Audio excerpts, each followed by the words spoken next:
Frères, nous savons que par un seul homme, le péché est entré dans le monde, et que par le péché est venue la mort. Et ainsi, la mort est passée en tous les hommes, étant donné que tous ont péché.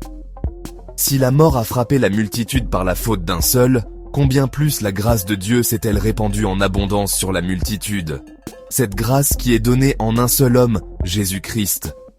Si, en effet, à cause d'un seul homme, par la faute d'un seul, la mort a établi son règne, combien plus, à cause de Jésus-Christ et de lui seul, régneront-ils dans la vie, ceux qui reçoivent en abondance le don de la grâce qui les rend justes.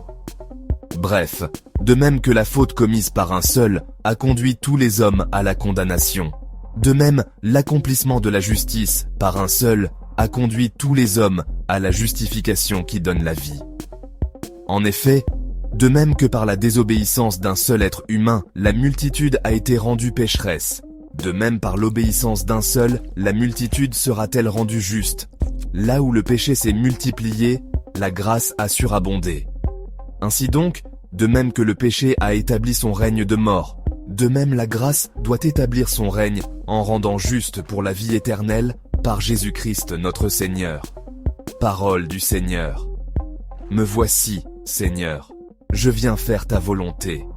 Tu ne voulais ni offrande, ni sacrifice. Tu as ouvert mes oreilles. Tu ne demandais ni holocauste, ni victime. Alors j'ai dit, voici, je viens. Dans le livre est écrit pour moi ce que tu veux que je fasse. Mon Dieu, voilà ce que j'aime. Ta loi me tient aux entrailles. J'annonce la justice dans la grande assemblée. Vois, je ne retiens pas mes lèvres, Seigneur. Tu le sais. Tu seras l'allégresse et la joie de tous ceux qui te cherchent. Toujours ils rediront, le Seigneur est grand, ceux qui aiment ton salut. Alléluia. Alléluia. Restez éveillés et priez en tout temps, ainsi vous pourrez vous tenir debout devant le Fils de l'homme. Alléluia. En ce temps-là, Jésus disait à ses disciples, « Restez en tenue de service, votre ceinture autour des reins et vos lampes allumées. Soyez comme des gens qui attendent leur maître à son retour des noces, pour lui ouvrir dès qu'il arrivera et frappera à la porte.